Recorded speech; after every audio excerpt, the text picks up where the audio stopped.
was writing scripts for television when I was 15, and I didn't actually sell one until I was 31.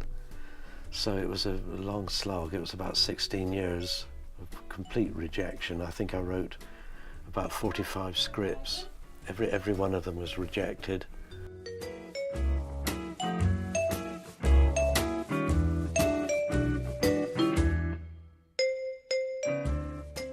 But it was a struggle. I for some years I did part-time jobs just to get an income, some income. And I worked in the kitchen washing the dishes, and then my last job I cleaned the toilets at a local cinema.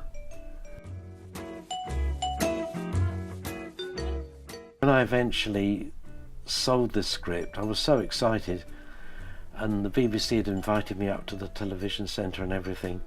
And I remember going back to the cinema the next day and saying to the staff, I've got to leave, because the BBC want me to go up and work for them. And they said, well, we can't understand that. You think they could get their own lavatory cleaners?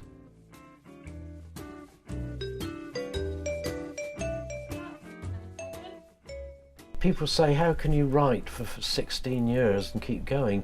But then you always think the next one's going to be the one, because all you need is one break.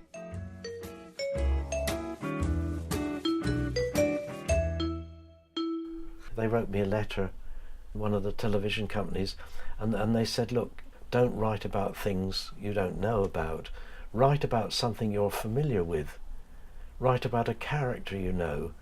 And I said, well, I'm familiar. At the moment, I'm depressed. I've got no proper job. I've got no money, no prospects.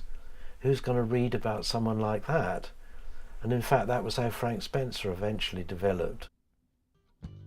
When we had the first rehearsal, the head of comedy came in, and he said, your first scene isn't going to get a laugh, you know that. It's very sad. And I said, well, it's supposed to be funny. And he said, no, it isn't.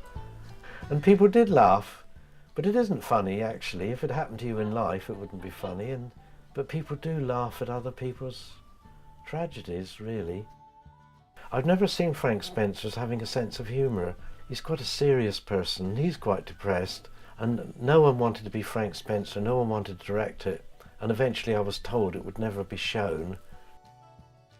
It's all about money, really, when you send a first script in, but then once you get in, money doesn't seem to be any object at all. And then they say things like, wouldn't it be funny if Frank Spencer was taken away on a helicopter, you know. I'm very much, I suppose, like Frank in that I'm very accident prone. And I based a lot of it on the problems I have. I never socialised, never went out. I was a bit of a loner in a way. I think writing is a way of switching off. I know a lot of writers who get really depressed, but once you start writing, you go into a different world. It's good therapy, really. I haven't had depression for ages, because there's always someone to bring you out of it and someone to take your mind off it. I think being alone is the worst thing for depression. The history of writing is full of people who just carried on. I think The Day of the Jackal was rejected by so many publishers. J.K. Rowling was rejected, wasn't she?